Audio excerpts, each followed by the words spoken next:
The Gunsmith system is changing as we know it.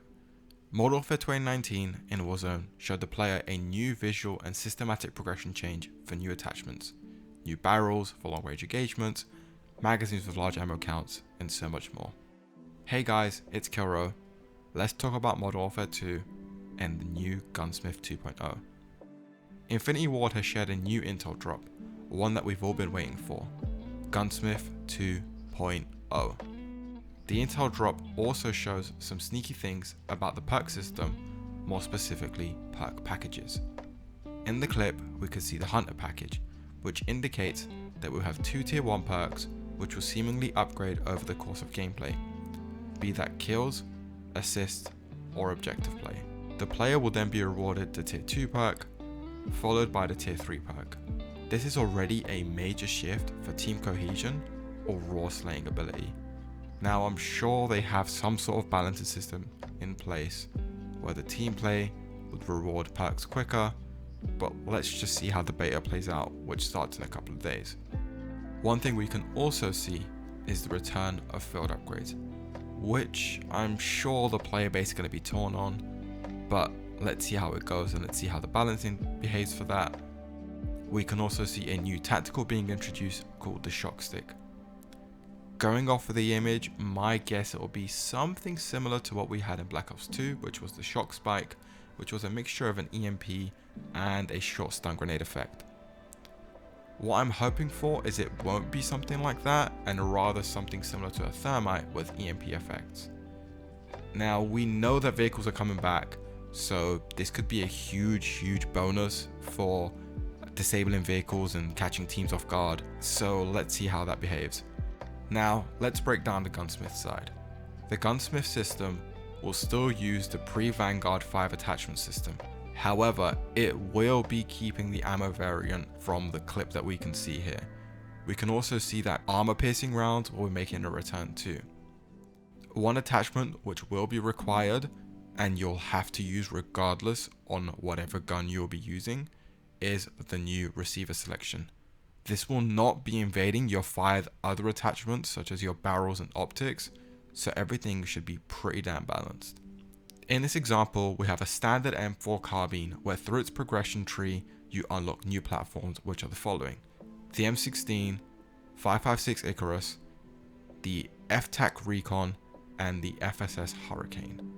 The devs did clarify that any previous attachments which were already unlocked, such as optics, barrels, grips, stocks, underbarrels, you name it, will be usable on the other gun platforms.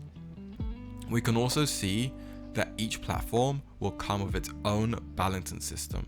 So the 5.56 Icarus is a lightweight squad support weapon, which will be based on the M4, but allow players to rock higher capacity magazines with a slight impact on mobility.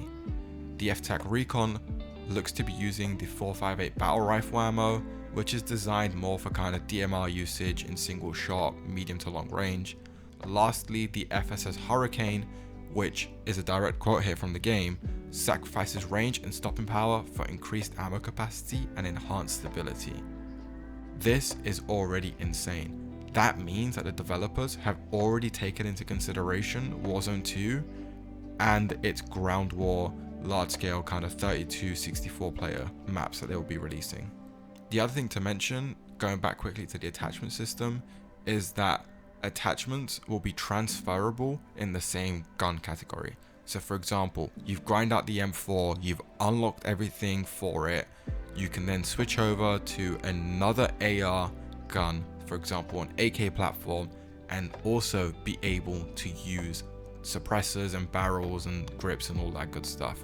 You'll still have to unlock the other platforms or receivers, but the rest of the attachments will be cross-transferable in the same gun category. Again, a huge benefit for the casual player, so much more.